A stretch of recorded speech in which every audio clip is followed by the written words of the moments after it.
चले शुरू करते हैं। आज हम बात करेंगे क्लासिकल थ्योरी या आदर्श संगठन सिद्धांत। आदर्श संगठन सिद्धांत या शास्त्रीय विचारधारा भी कहते हैं। इंग्लिश में है classical theory.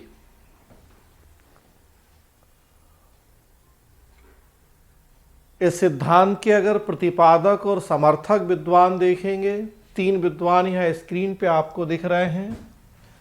Henry Fayol, Luther गुलिक और लिंडल उर्विक। मुख्यतः ये तीन विद्वान जो इस थ्योरी से जुड़े हुए हैं।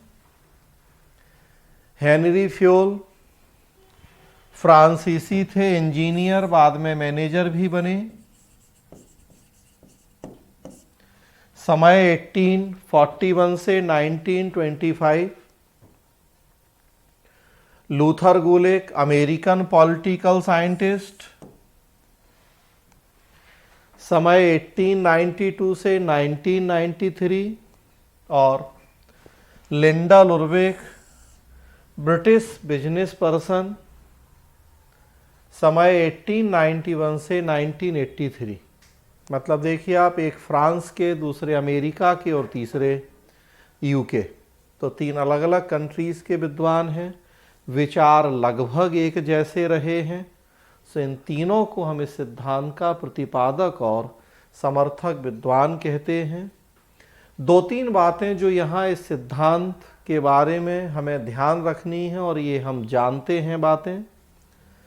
सबसे पहली बात, नीचे जो 3 पॉइंट आपको लिखे दिख रहे हैं। लोक प्रशासन के विकास का द्वितीय चरण। एज ए सब्जेक्ट लोक प्रशासन का ओरिजिन एंड एवोल्यूशन हुआ। उसके विकास को 6 चरणों में बांटा गया, 6 फेज। सेकेंड फेज था उसमें 1927 से 1937। लोक प्रशासन के विकास का जो द्वितीय चरण था, आदर्श संगठन सिद्धांत या जो ये तीन विद्वान हैं, ये तीनों इस द्वितीय चरण से जुड़े हुए हैं। तो एक बड़ी महत्वपूर्ण बात ये ध्यान रखने वाली है। चाहे कहा जाए लोक प्रशासन के विकास का द्वितीय चरण, second phase of public administration, evolution of public administration, और चाहे कहा जाए क्लासिकल थ्योरी, दोनों का मतलब एक ही है। जो विद्वान यहाँ क्लासिकल थ्योरी से जुड़े हुए हैं, हम जिन तीन की बात कर रहे हैं, वही तीनों विद्वान लोक प्रशासन के विकास के द्वितीय चरण से जुड़े हुए विद्वान भी हैं। तो ये पर्यायवाची हैं, विकास का द्वितीय चरण और आदर्श संगठन सिद्धांत। तो जो विशेषताएं लोक प्रशासन के विकास के द्वितीय चरण की हैं, वही विशेषताएं आदर्श संगठन सिद्धांत की भी हैं। और यह बात को उल्टा करें कि जो विशेषताएं क्लासिकल थ्योरी की हैं, वही विशेषताएं लोक प्रशासन के विकास के द्वितीय चरण की भी है।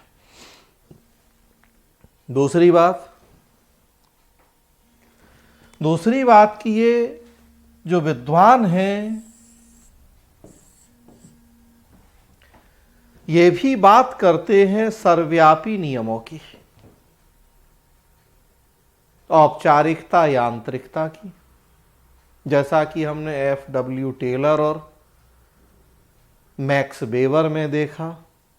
टेलर अमेरिकन थे, मैक्स वेबर और एक अलग कंट्री जर्मनी के।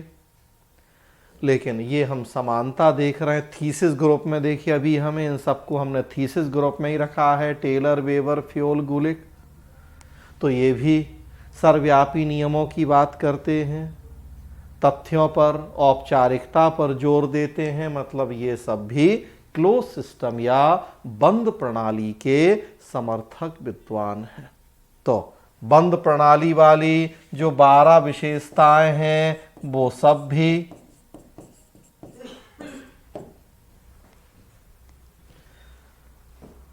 हमें इस क्लासिकल थ्योरी में देखने को मिलेंगी, या इन विद्वानों का जो कंट्रीब्यूशन पढ़ेंगे उसमें हमें मिलेंगी वो सारी विशेषताएं।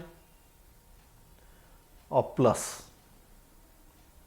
प्लस एक बात और मैंने चर्चा पीछे की थी आपसे, हम इसके बाद अगला टॉपिक पढ़ेंगे प्रिंसिपल्स ऑफ ऑर्गेनाइजेशन या संगठन के नियम, पथ सोपान, आदेश की एकता, नियंत्रण का क्षेत्र, कई सारे ऐसे नियम हैं संगठन और प्रशासन से जुड़े हुए, hierarchy, unity of command, span of control, centralisation, decentralisation वगैरह।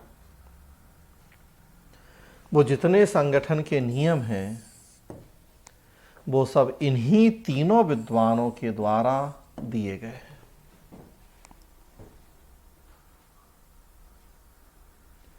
फ्योल, गुलिक, उर्विक के द्वारा ही संगठन के सर्वव्यापी नियम यूनिवर्सल प्रिंसिपल्स का प्रतिपादन किया गया है, जिन्हें हम अलग से भी बात करेंगे। जहां का जैसा सिलेबस है उसके अकॉर्डिंग वो नियम अलग से पढ़ेंगे डिटेल।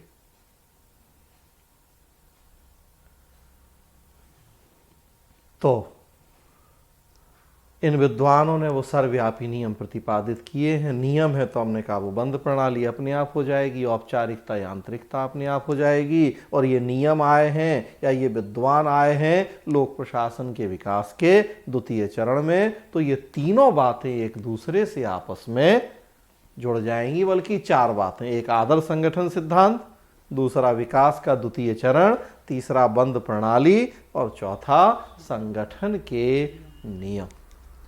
तो हमने बताया था आपको आगे कि क्लासिकल थ्योरी का विस्तार है संगठन के नियम जो हम पढ़ते हैं आगे। तो यहाँ हम संक्षेप में बात करेंगे कि फ्योल ने 14 नियम प्रतिपादित किए, गुलिक ने 10 नियम, उर्विक ने 8 नियम। बस संक्षेप में हम 2 लाइन में यहाँ पढ़ के छोड़ देंगे। क्यों? क्योंकि वो फिर आगे हमें यहाँ जाके वो डिटेल पढ़ने हैं नियम जो इन लोगों ने प्रतिपादित किए। तो एक तरह से इसी आदर्श संगठन सिद्धांत का विस्तार हम पढ़ेंगे संगठन के नियम में। कई सारे नियम, वो हमने कहा जहाँ का जैसा सिलेबस है, जितने नियम जहाँ हमें पढ़ने उस हिसाब से। तो ये आदर्श संगठन सिद्धांत या क्लासिकल थ्योरी से जुड़ी हुई शुरुआती लेकिन कुछ महत्वपूर्ण बातें जो आपको ध्यान रखनी है। एक एक करके इन विद्वानों का योगदान देखेंगे हम। याद रखना है दूसरी बात कि इन विद्वानों का योगदान फैक्चुअल ज़्यादा है। यहाँ हमारा काम कम और आपका काम ज़्यादा है। हमारा काम कम मतलब कि समझना इसमें कम है, और आपका काम ज़्यादा मतलब कि इसमें रटना ज़्यादा है। टेलर वेबर में एक कॉन्सेप्ट था जिसको हम समझ रहे थे, या आगे भी एल्टन मियो वगैरह पढ़ेंगे तो एक कॉन्सेप्ट होगा जहाँ समझ की ज़रूरत होगी। लेकिन जो ये थ्योरी या ये जो थिंकर्स हैं, इनका योगदान संख्यात्मक या कहें कि मात्रात्मक ज़्यादा है, फैक्ट ज़्यादा है उसमें, समझना कम और रटना ज़्यादा है। तो हमारी भूमिका इस थ्योरी में कम है, आप लोगों की भूमिका ज़्यादा है। देखिए, सबसे पहले हेनरी फ्योल का योगदान। हेनरी फ्योल आप देख रहे हैं फ्रांसीसी हैं। 1916 में इनकी पुस्तक आई थी। पुस्तक का नाम चाहे तो आप लिख लें, वो यहाँ छूट गया है। 1916 में पुस्तक आई थी general and industrial management. General and industrial management. उस पुस्तक में हेनरी फ्योल ने अपने विचारों का प्रतिपादन किया। 1916 में ये पुस्तक आई थी फ्रेंच लैंग्वेज में। बाद में 1929 के आसपास उसका इंग्लिश एडिशन पब्लिश हुआ था।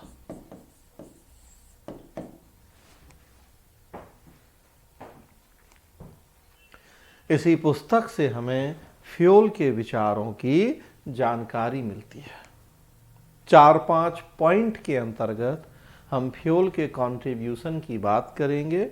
सबसे पहला है आपके सामने स्क्रीन पे कि फ्यूल ने लोक प्रशासन का क्षेत्र या कहें कि औद्योगिक उपक्रमों की क्रियाओं का 6 भागों में विभाजन किया है। फ्यूल का कहना है कि किसी इंडस्ट्री में 6 तरह के काम या एक्टिविटी संपादित होती हैं। कौन सी 6? वो स्क्रीन पे दिख रहा है आपको। तकनीकी, टेक्निकल गतिविधियां, वाणिज्यिक कमर्शियल एक्टिविटीज़, वित्तीय फिनेंशियल एक्टिविटीज़, सुरक्षा या सेफ्टी मेजर्स, लेखांकन या अकाउंटिंग एक्टिविटीज़ और प्रबंधकीय या मैनेजेरियल एक्टिविटीज़। फ्यूल के अनुसार किसी भी बड़ी एक अगर हम इंडस्ट्रियल ऑर्गेनाइजेशन की बात करें तो उसमें ये 6 तरह के काम संपन्न होते हैं। मैनेजेरियल काम तो वो तो होना ही है, टॉप लेवल पे बैठे लोग क्या करवाना है, किससे करवाना है, कैसे करवाना है, तो वो करवाने के लिए काम करने की कुछ टेक्निक्स या तरीके हैं तो तकनीकी गतिविधियां। पैसा चाहिए है, कितना आय हो रही, कितना व्यय हो रहा है, उनके अकाउंट्स तैयार करने हैं तो अकाउंटिंग एक्टिविटीज। वित्तीय गतिविधियां जो कि आय व्यय है और फिर उनका अकाउंट बनाना तो अकाउंट्स। कंपनी की सुरक्षा, कंपनी में कार्यरत लोगों की सुरक्षा तो वो, और प्लस फिर जो भी उत्पादन कर रहे हैं उसका सेल परचेज मतलब वाणिज्य, व्यापार। तो फ्यूल के अनुसार एक इंडस्ट्री में ये 6 प्रमुख कार्य या गतिविधियां संपन्न होती हैं। फ्यूल का कहना है कि अगर हमें उस इंडस्ट्री, उस ऑर्गेनाइजेशन को कार्य कुशल बनाना है तो इन 6 में से सबसे ज्यादा फोकस हमें करना पड़ेगा मैनेजेरियल एक्टिविटीज या प्रबंधकीय गतिविधियों के ऊपर। हम प्रबंधकीय गतिविधियों की स्टडी करें, उन्हें कार्य कुशल बना दें तो हम ओवरऑल उस ऑर्गेनाइजेशन, उस इंडस्ट्री की कार्य कुशलता को सुनिश्चित कर सकते हैं। मतलब कुल 6 गतिविधियां हैं लेकिन सबसे महत्वपूर्ण उसमें प्रबंधकीय गतिविधियां हैं। इनके माध्यम से संगठन को कार्यकुशल बनाना संभव है। तो सारा फोकस हमें प्रबंधकीय गतिविधियों की ही स्टडी या रिसर्च के ऊपर करना पड़ेगा। अब देखिए आप,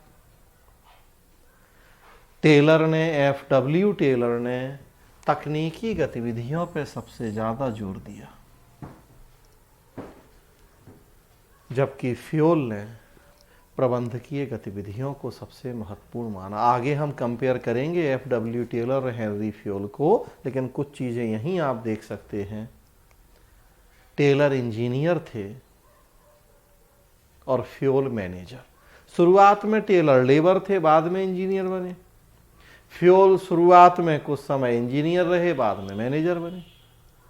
वो लंबे समय तक मैनेजर रहे, टेलर लंबे समय तक इंजीनियर रहे। सो टेलर ने इंजीनियरी गतिविधियों मतलब टेक्निकल एक्टिविटीज को ज्यादा महत्व दिया, और फ्यूल मैनेजर लंबे समय तक तो उन्होंने मैनेजेरियल एक्टिविटीज को ज्यादा महत्व दिया।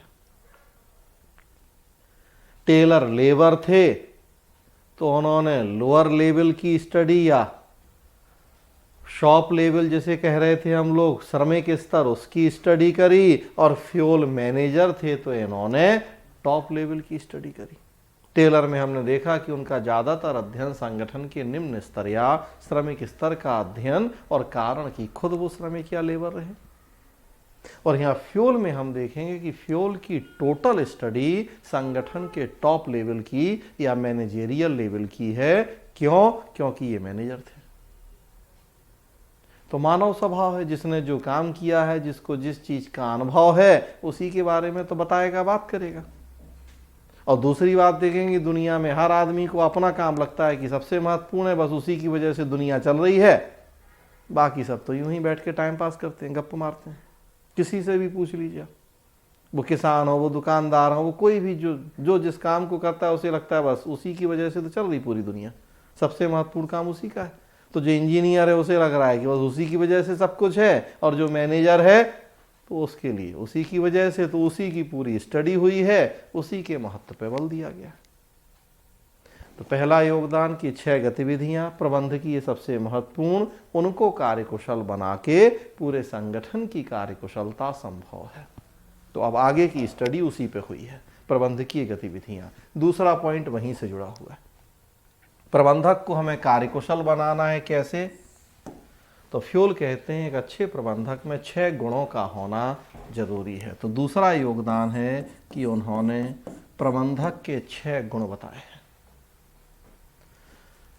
अगर प्रबंधक में ये 6 गुण होंगे, स्क्रीन पे आपको दिख रहे हैं, तो हम प्रबंधकीय गतिविधियों की कार्यकुशलता को सुनिश्चित कर पाएंगे। 6 गुण कौन से?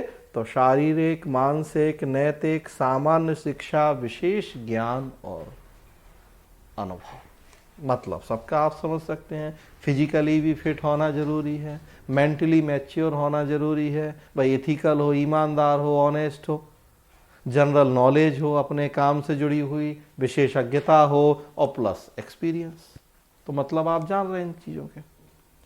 तो फ्यूल के अनुसार अगर एक नेता, एक प्रबंधक में ये 6 गुण होंगे तो हम उसे कार्यकुशल बना पाएंगे। कार्यकुशल बनाना जरूरी है, तभी संगठन कार्यकुशल होगा। तो दूसरा योगदान। अब इन गुणों के विकास के लिए देखिए, तीसरा पॉइंट, जुड़े हैं सब एक दूसरे से। उन गुणों के विकास के लिए ट्रेनिंग, प्रबंधकीय प्रशिक्षण की आवश्यकता पर बल। ये हो सकता कि बाई बर्थ भी व्यक्ति में ये गुण हो, लेकिन नहीं है, कम है, तो फिर हम ट्रेनिंग के माध्यम से किसी व्यक्ति में इन गुणों का विकास कर सकते हैं। तो फ्यूल ट्रेनिंग की, प्रबंधकीय प्रशिक्षण की आवश्यकता पर बल देते हैं। फ्यूल का कहना है कि इसके लिए प्रशिक्षण संस्थान खोले जाएं, ट्रेनिंग इंस्टीट्यूट्स खोले जाएं, जहां हम मैनेजर्स के ट्रेनिंग की व्यवस्था करें, ताकि उनमें इन जरूरी गुणों का विकास किया जा सके। फ्यूल कहते हैं हम स्कूलों, कॉलेजों में भी ट्रेनिंग कार्यक्रम आयोजित करें, ताकि उसी दौर से हम लोगों में इन आवश्यक गुणों का विकास कर सकें, अच्छे मैनेजर तैयार किए जा सकें। फ्यूल को पहला विद्वान माना गया है जिन्होंने संगठन में व्यवस्थित तरीके से प्रशिक्षण, सिस्टेमेटिक ट्रेनिंग पर बल दिया है। तो एक ये योगदान है फ्यूल का।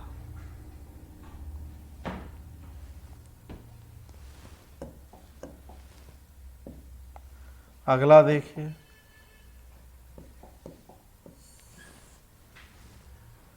चौथा योगदान। फ्यूल ने संगठन के नियम या सिद्धांत दिए हैं, प्रिंसिपल्स ऑफ ऑर्गेनाइजेशन। 14 सिद्धांतों का प्रतिपादन किया है फ्यूल ने। वो 14 सिद्धांत कौन से हैं? स्क्रीन पे आपको दिख रहे हैं। बैक स्लाइड दिखा दीजिए। क्या कह रही हैं? बैक वाला स्लाइड दिखा दीजिए जो।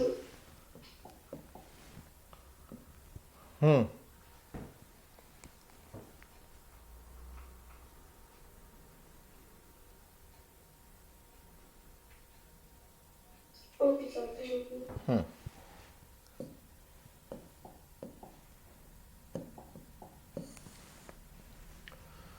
फ्यूल ने प्रबंध संगठन के 14 सिद्धांत दिए, 14 प्रिंसिपल। स्क्रीन पे उन 14 प्रिंसिपल्स के नाम लिखे हुए हैं। जैसा हमने बताया, इन्हीं में से कई सारे प्रिंसिपल हम डिटेल पढ़ते हैं, जहाँ जैसा सिलेबस है, जिसकी जितनी ज़रूरत है। करीब 9-10 प्रिंसिपल्स हम ज़रूरत के अकॉर्डिंग डिटेल पढ़ते हैं। फ्योल ने ये 14 नियम प्रतिपादित किए और दावा किया कि उनके ये नियम सर्वव्यापी हैं या यूनिवर्सल हैं। हर जगह ये नियम समान रूप से लागू होते हैं। बंद प्रणाली की अप्रोच या नॉन इकोलॉजिकल अप्रोच भी आप यहीं देख सकते हैं।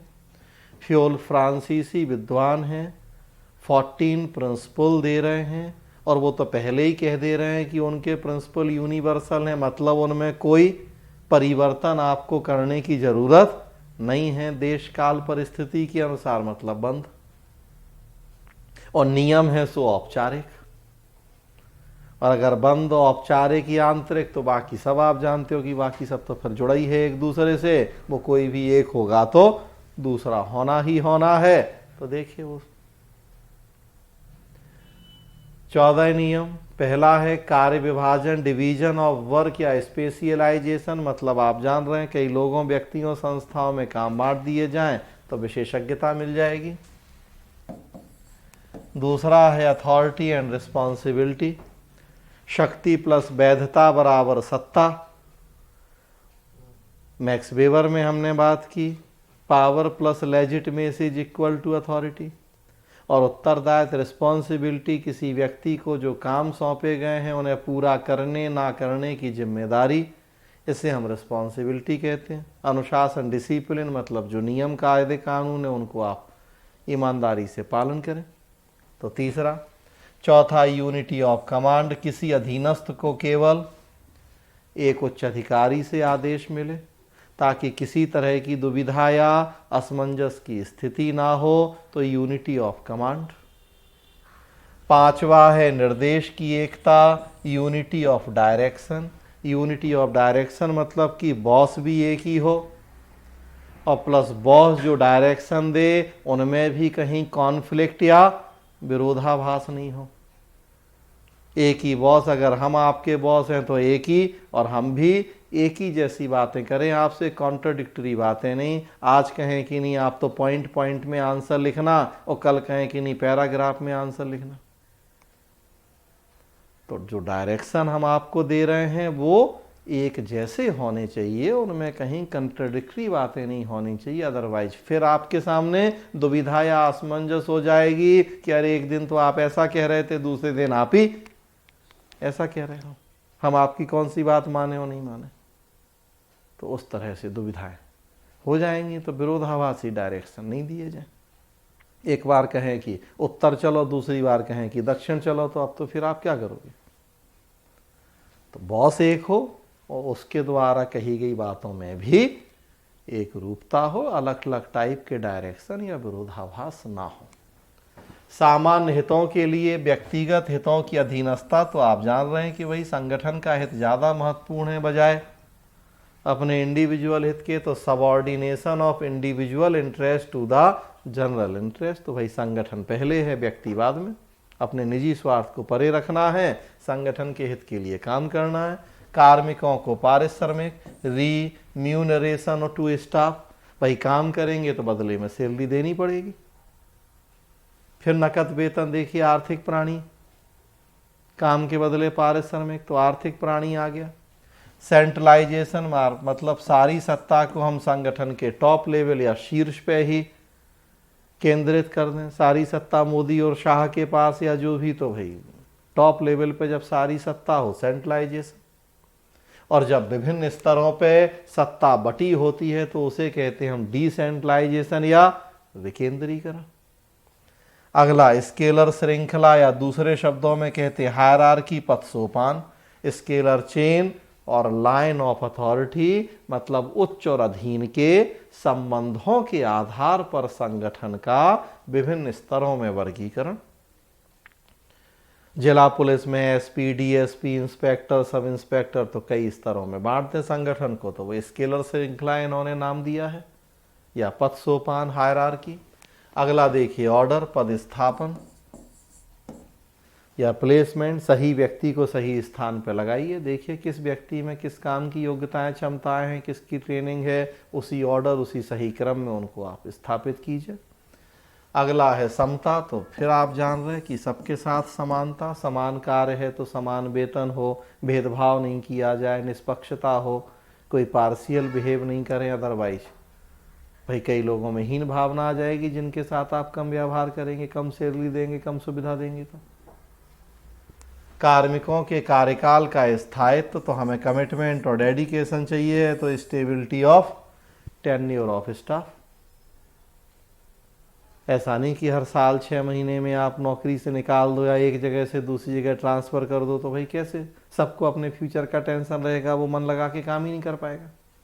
जब तक आपका काम सीखेगा, थोड़ा उस काम के प्रति उसमें डेडिकेशन आएगा, तब तक पता लगा कि आपने ट्रांसफ़र कर दिया। हम लोगों के देश में कितनी बड़ी समस्या है प्रशासन में, पुलिस प्रशासन वगैरह। आज ही न्यूज़पेपर में डेटा दिया है एनसीआरबी का, कि नहीं एनसीआरबी नहीं, पुलिस ब्यूरो का डेटा दिया है कि पिछले एक साल में 2019-20 में करीब 20,000 से ज़्यादा पुलिस अधिकारियों का ट्रांसफ़र हुआ 2 साल के पहले। तो हम लोग के देश में तो एक बहुत बड़ी समस्या है कि मिनिमम 2 साल का टेन्योर तो हम करते ही नहीं है पूरा। 6 महीना, साल, जो मर्जी जब मर्जी पॉलिटिशियन इतना ज़्यादा हस्तक्षेप करते हैं, ट्रांसफ़र होते रहते हैं, कार्यकुशलता घटती है उससे। प्लस देखिए इनिशिएटिव, तो पहल लेने की, पहल करने की क्षमता होनी चाहिए। बहुत सारी समस्याएं हैं जिनके समाधान के लिए आपको इनिशिएट करना होगा, अपने विवेक, अपनी बुद्धि का प्रयोग करना होगा, डिसीजन लेने होंगे। हमेशा आप दूसरे के ऑर्डर के लिए, आदेश के लिए इंतजार करके नहीं बैठ सकते। और लास्ट, एस्पिरिट डी कोप्स, सौहार्द एवं सहयोग की भावना, दूसरे शब्दों में कहें तो कॉपरेशन एंड कोऑर्डिनेशन, आपस में तालमेल। फ्योल का कहना था कि अगर हम किसी संगठन में इन 14 नियमों को लागू कर दें तो संगठन की कार्यकुशलता को सुनिश्चित करना संभव है। सर्वाधिक महत्वपूर्ण योगदान यही जो इन्होंने संगठन के 14 नियम दिए और इनके सर्वव्यापी होने का दावा किया। कई नियम इसमें, जैसा मैं बता रहा हूं आपको, कि जरूरत के अकॉर्डिंग डिटेल पढ़े जाएंगे। और अगला योगदान देखें फ्योल का। फ्योल का अगला योगदान है प्रबंध के तत्व या प्रबंध के कार्य।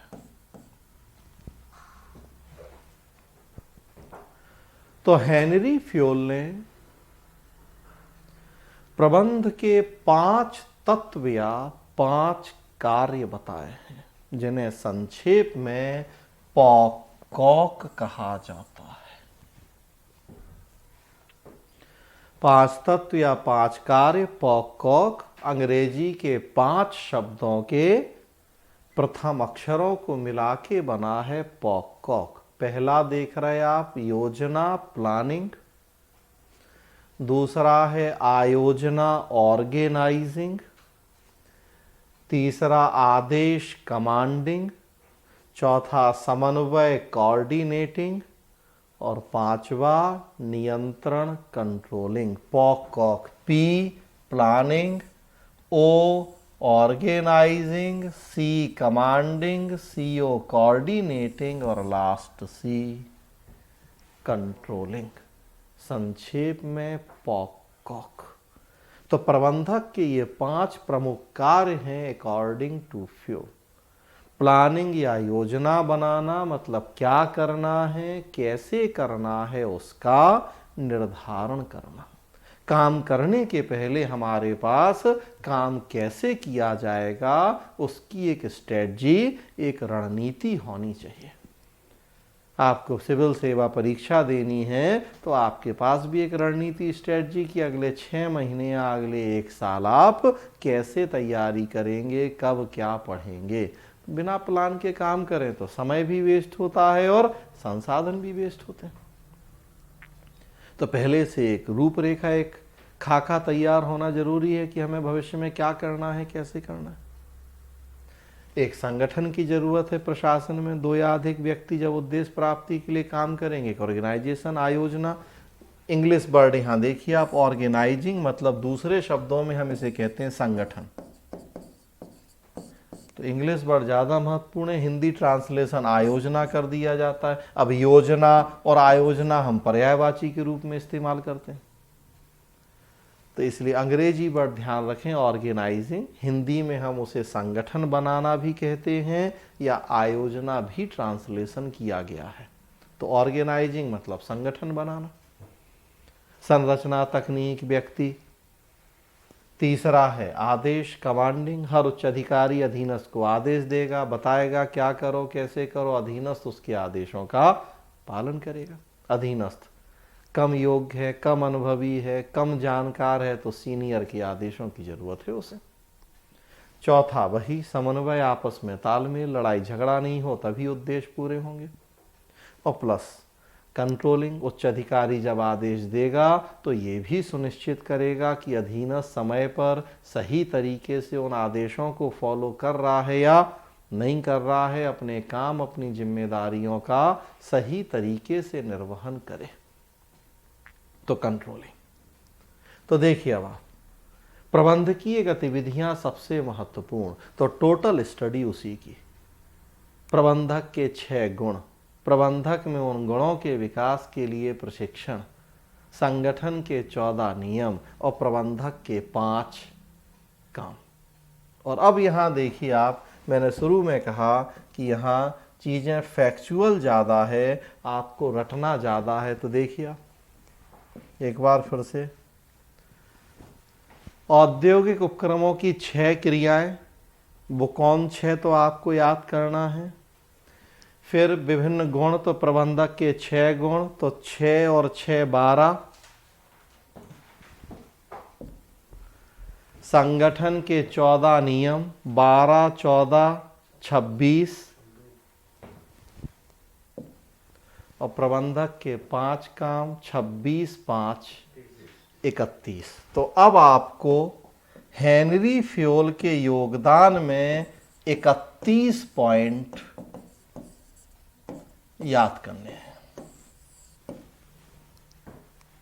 यही है फ्योल का योगदान। ना टेलर में हमने ऐसा कहा आपको, ना बेवर में हमने ऐसा कहा आपको, और ना फ्योल गुलिक के बाद में ऐसा कहेंगे कभी आपसे। लेकिन यहां आपके सामने कि 31 बातें रट लीजिए तो फ्योल का कंट्रीब्यूशन हो जाएगा। औद्योगिक उपक्रमों की 6 क्रियाएं, प्रबंधक के 6 गुण, संगठन के 14 नियम और प्रबंधक के 5 कार्य, कुल 31 बातें आपको, 31 पॉइंट आपको रखने हैं।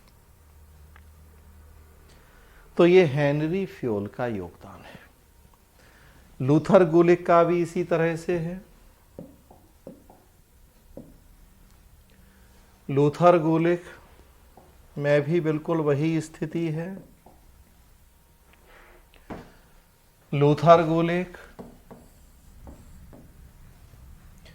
अमेरिकन पॉलिटिकल साइंटिस्ट, समय देख रहे हैं आप 1892 से 1993। गुलिक और जो अगले लास्ट विद्वान हैं ऑरविक, इन दोनों ने मिलके एक पेपर लिखा था। पेपर पब्लिश हुआ था इनका 1937 में। उस पेपर का नाम था प्रशासन के विज्ञान पर लेख, papers on the science of administration. प्रशासन के विज्ञान पर लेख, papers on the science of